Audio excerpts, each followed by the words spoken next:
Assalamualaikum warahmatullahi wabarakatuh. Masih bertemu kembali dengan Ibu Sri Utami. Hari ini Ibu akan membahas materi matematika kelas 10, matematika wajib, dengan pokok bahasan yaitu sistem pertidaksamaan linear dua variabel. Nah, hari ini yang akan Ibu bahas hanya mengenai tentang contoh soal dan pembahasannya saja. Oke, untuk memperjelas dan mempersingkat waktu, langsung saja kita masuk ke contoh soal yang pertama. Tentukan daerah penyelesaian dari pertidaksamaan linear dua variabel 3x ditambah 4y lebih kecil sama dengan 12. Nah, untuk penyelesaiannya, langkah yang pertama yaitu kita mengubah pertidaksamaan menjadi sebuah persamaan. Nah, kemudian kita buat titik potongnya. Yang pertama untuk sumbu X, maka nilai Y-nya yang 0.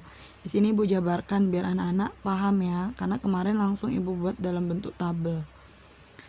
Kalau untuk sumbu X maka nilai Y-nya 0, maka kita buat di sini kita ganti Y-nya yang 0. Maka 3X tambah 0 sama dengan 12. 3X sama dengan 12, maka X sama dengan 12 dibagi 3, dapatnya 4. Maka dapat titik yang pertama 4,0. Kemudian untuk sumbu Y maka nilai X-nya yang 0. Jadi kita gantian nilai X-nya kita ganti 0 ditambah 4Y sama dengan 12. 4Y sama dengan 12, Y sama dengan 12 dibagi 4 dapatnya 3. Dapat titik 0,3. Kemudian Ibu masukkan ke dalam sebuah tabel. Nah, kemarin Ibu langsung buat tabel, tidak Ibu jabarin, mungkin anak-anak banyak yang masih bingung. Nah, pas dibuat tabel tinggal kita masukkan untuk sumbu X, berarti kan nilai Y-nya yang 0, nilai X-nya dapat tadi 4, titik 4,0. Kemudian kalau sumbu Y maka nilai X-nya yang 0, sumbu Y kita dapatnya 3, dapat titik 0,3.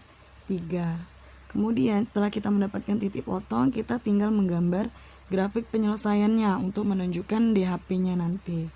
Nah, untuk grafik penyelesaian kita lihat di sini ada sumbu X, kemudian ada sumbu Y. Untuk yang horizontal sumbu X, untuk yang vertikal dia sumbu Y. Kemudian di sini ada titik. Yang pertama tadi 4,0. Kemudian ada titik yang kedua 0,3. Kemudian di sini karena tandanya lebih kecil sama dengan, artinya garisnya dia lurus, tidak putus-putus. Nah, yang membedakan hanya tanda. Kalau dia tandanya tidak menggunakan sama dengan, dia kalau tandanya hanya kecil dari atau besar dari, dia tandanya putus-putus. Kemudian setelah kita tarik garis ini, kemudian kita menentukan DHP dari yang kemarin tabel yang sudah Ibu berikan. Jika koefisien A-nya positif, kemudian tandanya lebih kecil sama dengan, maka DHP-nya berada di bawah garis. Nah, di sini yang menunjukkan di bawah garis. Nah, yang Ibu arsir ini merupakan DHP atau daerah himpunan penyelesaiannya. Kemudian kita lanjut ke contoh soal yang kedua.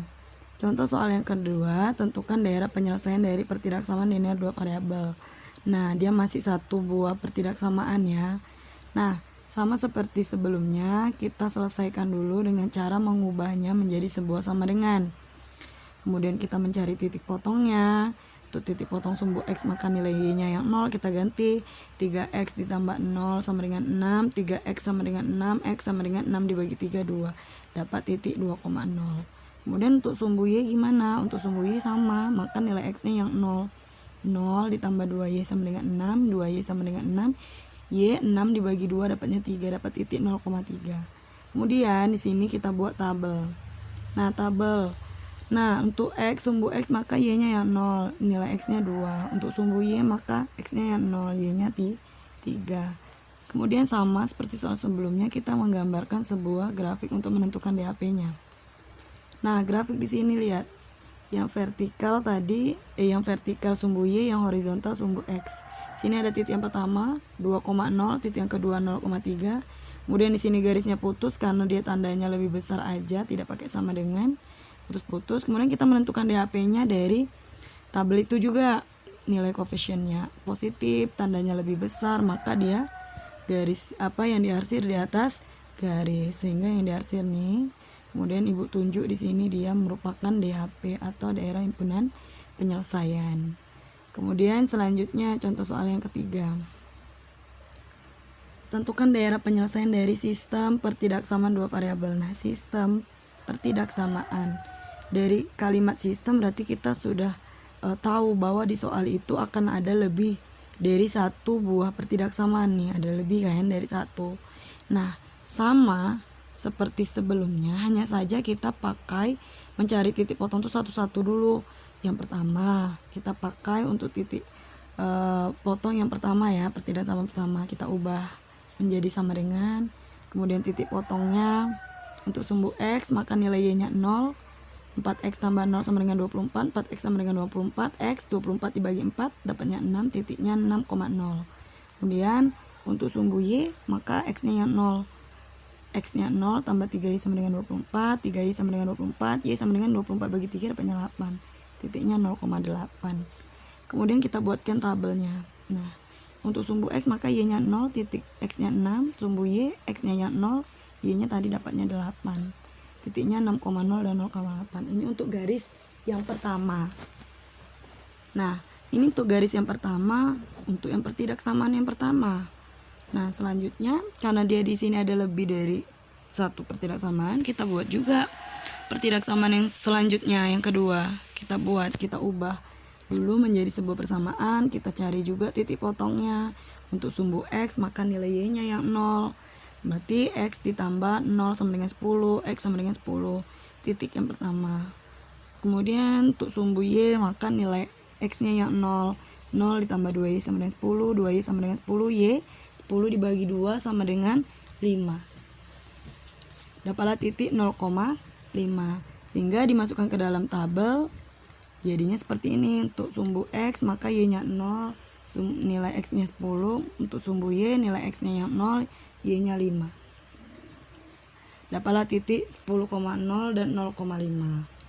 Kemudian udah dua kan pertidaksamaan yang kita buat titik potongnya. Selanjutnya kita gambarkan ke dalam grafik titik-titik yang sudah didapatkan. Nah, di sini kita lihat grafik penyelesaian yang udah Ibu buat. Lihat di sini, perhatikan baik-baik. Garis yang pertama tadi adalah untuk titik potong 6,0 sama 0,8 untuk pertidaksamaan ini yang pertama ya. 4X ditambah 3Y lebih besar sama dengan 24. Di sini untuk mengarsirnya lihat tandanya lebih besar, kemudian koefisien A-nya positif, maka yang diarsir dia di atas garis. Nah, di atas garis ya. Lihat di sini. Nih, yang merah ini garisnya. Ini yang digaris, yang tandanya merah ini yang digaris. Kemudian garis yang kedua, ini titiknya ada 10,0 dan 0,5 yang biru ya. Nah, lihat di sini pertidaksamaannya kan kecil. Sama dengan kalau ini tadi besar, ini kecil. Kemudian nilai A-nya juga masih positif, tapi yang diarsir dia di bawah garis. Nah, yang biru. Makanya dia diarsirnya di bawah garis. Ini garisnya, yang biru ini arsirannya. Yang tadi yang merah di atas garis, yang biru di bawah garis. Kemudian tadi kan di soal juga ada X lebih besar sama dengan 0. Maka X lebih besar dari 0 berarti X-nya positif. X-nya. Nah, di soal kan tadi X sama dengan 0. Nah, X sama dengan 0, maka lihat di sini kan X arah positif, berarti positif kan X-nya di atas ini nih. Nih yang ungu nih. Ini menunjukkan bahwa X-nya lebih besar sama dengan 0, positif. Kemudian Y juga positif. Y itu yang hijau, menunjukkan yang hijau ini. Y kan positif, kan dia ke atas, Y-nya kan positif. Y yang ke bawah ini negatif. Sama dengan X. X itu kan positif ke kanan. Nih yang ungu kan arahnya ke kanan. Kalau X-nya dia lebih kecil dari 0 berarti dia ke kiri. Ini dia ke kanan. Kemudian Y-nya positif juga ke atas. Nah, yang mengenai 4 arsiran itu adalah yang warnanya putih. Nah, yang warnanya putih inilah yang menunjukkan dia daerah himpunan penyelesaiannya. Nah, jadi kalau untuk menggambarkan grafik penyelesaian dari sistem pertidaksamaan ini memang harus lebih teliti. Karena dia yang mengenai 4 arsiran. Ya. Oke, mungkin hari ini cukup sampai di sini. Contoh soal dan pembahasan yang udah Ibu berikan. Silakan dikerjakan tugasnya di Google Classroom. Lihat dari video yang udah Ibu share hari ini. Cukup sekian dan terima kasih. Bu akhiri dengan wabillahi taufiq wal hidayah. Wassalamualaikum warahmatullahi wabarakatuh.